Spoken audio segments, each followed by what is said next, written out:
In the electrifying heart of London's nightlife, where boundaries blur and desires run wild, Adrian and I lived the dream of a rather wild and exciting open marriage. But amid the intoxicating highs of shared fantasies, one veiled betrayal threatens to shatter everything we thought we believed about love, trust, and the blurred lines of fidelity. Dive into a tale where passion meets pain and discover what happens when our forbidden pleasures lead to unexpected betrayals.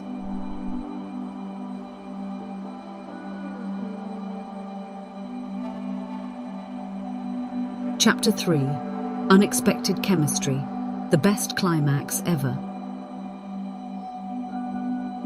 Picture a summer evening at Hyde Park, a pulsating sea of people united by the rhythm of music, the air thick with anticipation.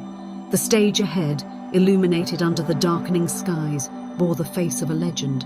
David Bowie, in all his stellar glory, was about to be brought back to life in the form of a tribute concert. That evening, the rules of our game had us swapping partners, adding an extra layer of thrill to an already exhilarating event. It was here that I met John, a man who couldn't have been more different from Adrian if he tried. Where Adrian was a firecracker, John was a slow burn. Where Adrian commanded attention, John slipped into the background. In every possible way, John was Adrian's antithesis, the moon to his sun.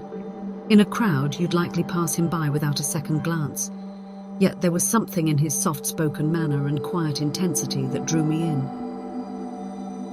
As the tribute concert began and the opening notes of Space Oddity filled the air, a different kind of music began to play between us. Amidst the crowd, the lights, and the magic of Bowie's music, I found myself drawn to the quiet strength of this unassuming man. His touch was unlike anything I'd known. There was a tenderness in his fingers, a warmth in his gaze that stirred something deep within me. It was a caress not just of the body, but of the soul, and it left me breathless. As the concert reached its peak with Heroes, so did we. Lost in the heart of the crowd, beneath the stars and Bowie's echoing voice, we found a connection. It wasn't wild or explosive like with Adrian. It was deeper, intimate, quiet, like a melody that seeped into your soul and made it dance. With John, the climax wasn't just a physical experience. It was an emotional one. It was a moment of pure connection, of understanding, of intimacy that I hadn't realized I'd been missing. It was more than just pleasure. It was a moment of unity, of romance in its purest form.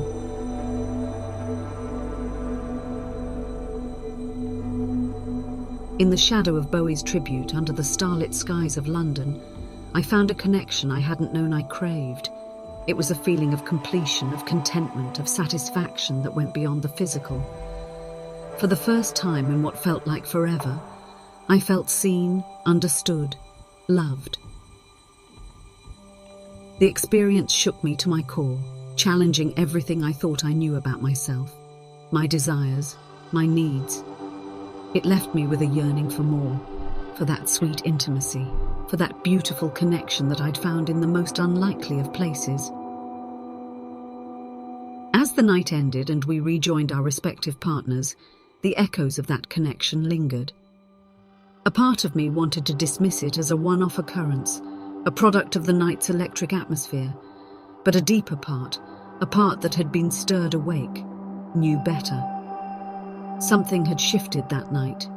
Something had awakened within me. A desire for more than just the physical, for more than just the thrill. A desire for intimacy, for connection, for romance. A desire that once awakened refused to be silenced. It was a pivotal moment, a crossroads that held the power to change everything. The question was, where would this newfound path lead me? This is chapter 3 of a 6-part short story. The next chapter is chapter 4.